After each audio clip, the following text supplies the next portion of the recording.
প্রপোজালে রাজি না হয়ে ভালোই করছেন, নাহলে তো আমার আপনারে বিয়ে করা লাগতো।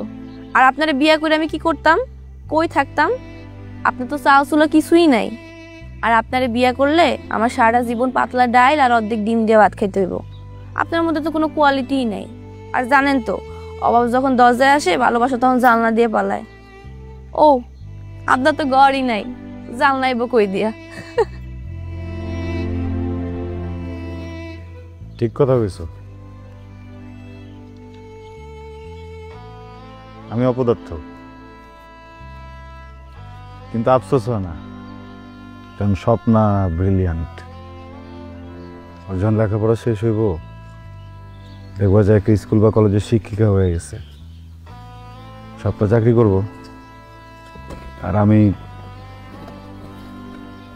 কোন এক বড় লোকের জমিতে চাষ করব।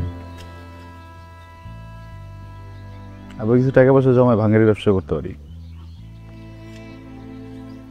ভাঙ্গারির কথা শুনে ছোট মনে করো না, কাঁচা টাকা। বড় কথা কি জানো, দুইজন মানুষের ভিতরে যদি ভালোবাসা থাকে না, যে কোনো অবস্থাতেই ভালো থাকা সম্ভব। আপনি স্বপ্নের অনেক ভালোবাসেন, তাই না?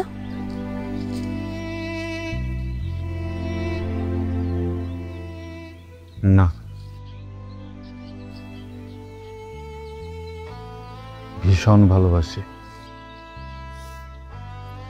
ও, আর একটা কথা, আমার হবু জামাই ব্যাংকে চাকরি করে, ঢাকায় বিশাল বড় একটা ফ্ল্যাট আছে। আর আমার একবার বিয়ে হয়ে গেলে আমি তো এই গ্রামে ট্রামে আসবো না, আপনার বাড়িতে বেড়াইতে আসবো। ও, আপনার তো বাড়িই নেই, স্বপ্নার বাড়িতে বেড়াইতে আসবো না। আসবা, স্বপ্না ভালো রান্ধে, ভালো ভালো খাবার খাওয়াইতে পারবো তোমার করে।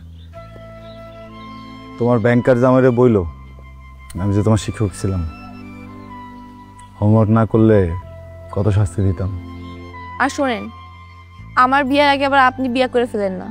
আমার বিয়ের সব দায়িত্ব শুধুমাত্র আপনার, লজিং মাস্টার বলে কথা।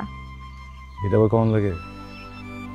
যাও, কথা দিলাম, তোমার গায়ে হলুদ থেকে শুরু করে তোমার বিদায় পর্যন্ত যত দায়িত্ব সব আমি নেব।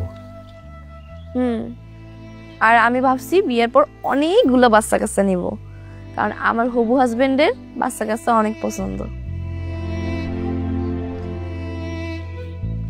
কালোর ভুসি বানাইতে হবো, তাই খাইছি। থাকো, আমি যাই।